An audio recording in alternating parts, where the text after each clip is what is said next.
So why add performance parts to the Toyota Tacoma? Specifically, the 4th gen, the 2024 and 2025 Tacoma. There's actually a couple of reasons to do it. Now, if you watch the channel, then you know that I am a big Banks Power supporter, right? And I'm an affiliate of Banks. I've said that a few times. I'm an affiliate because I believe in the product. I've installed the product myself. I've experienced it. I can tell you it works. It's easy to install and it is top-notch quality. Now, those aren't the only reasons. There are a couple of reasons, as I mentioned, as to why you would want to install performance parts on the Toyota Tacoma. Let's tackle the overlanding part first, right? A lot of you may think that, well, you use the truck for overlanding, camping, maybe doing a little bit of hill climbing, some rough trails, stuff like that, particularly camping. Of course, when you're going camping, you're going to load the truck down, right? You might put a rooftop tent on it, very popular.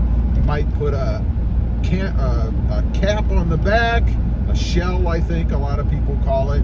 Of course, you're going to load it up with gear, right? You got to take stuff with you. And in doing that, you're adding weight to the truck. You are reducing the performance of the truck.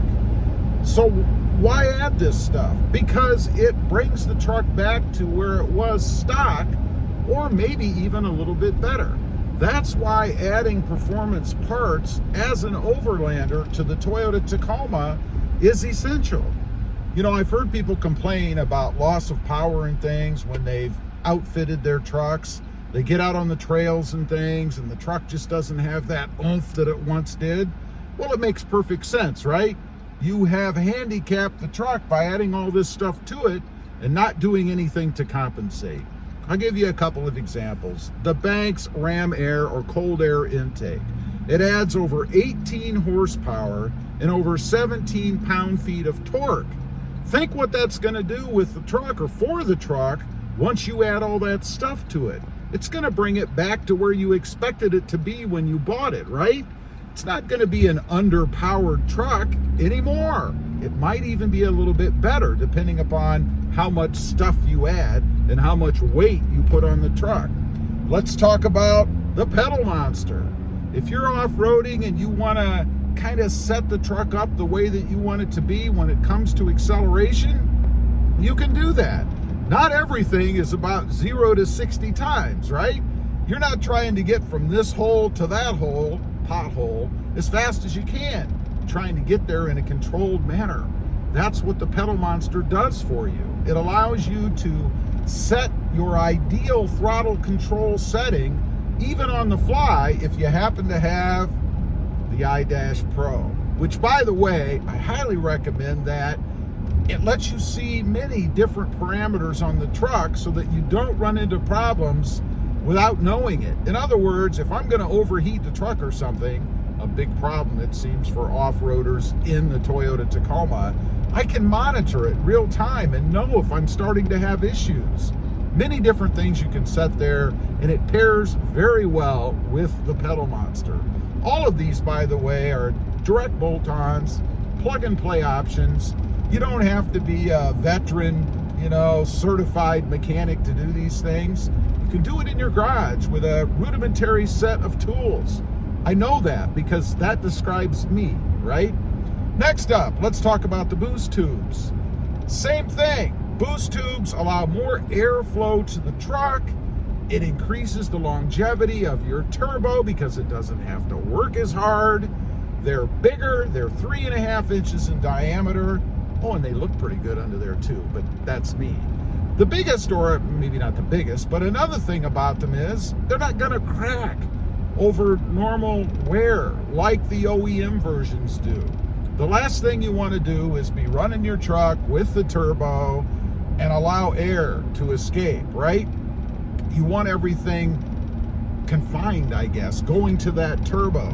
Over time, those rubber tubes, they'll degrade. All rubber does. We all know this. If you ever looked under an old car and looked at the hoses under there, they're not in very good shape. We're not going to have that problem with the Banks boost tubes. They're metal. They're aluminum. They're going to last. Awesome. Now, I mentioned two things. Of course, we have to go back to one of the, I guess, the big reasons I do this, and that is for more on-road power as well. I know there's a segment out there that likes this, not just like me, right? I like to be able to go quick. I like to have as much power throughout the truck as I can have. So kind of the opposite spectrum as the overlanding community, right? I want to be able to get everything I can get out of it. And that's what the Banks units or products gives me.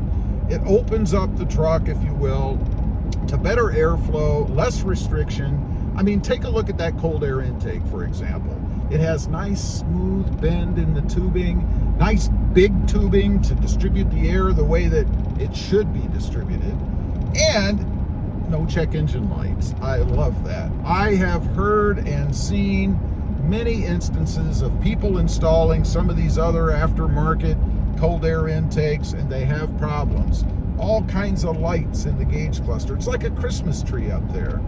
That has to be the worst feeling that you can possibly have after installing a modification. You know, I find a lot of times people tell me that has happened to them, and they were so frustrated that they took it off, they're going back to stock, then they worry about being able to return it and get that money back, right? They take it off, they go back to stock, and they still have the issue.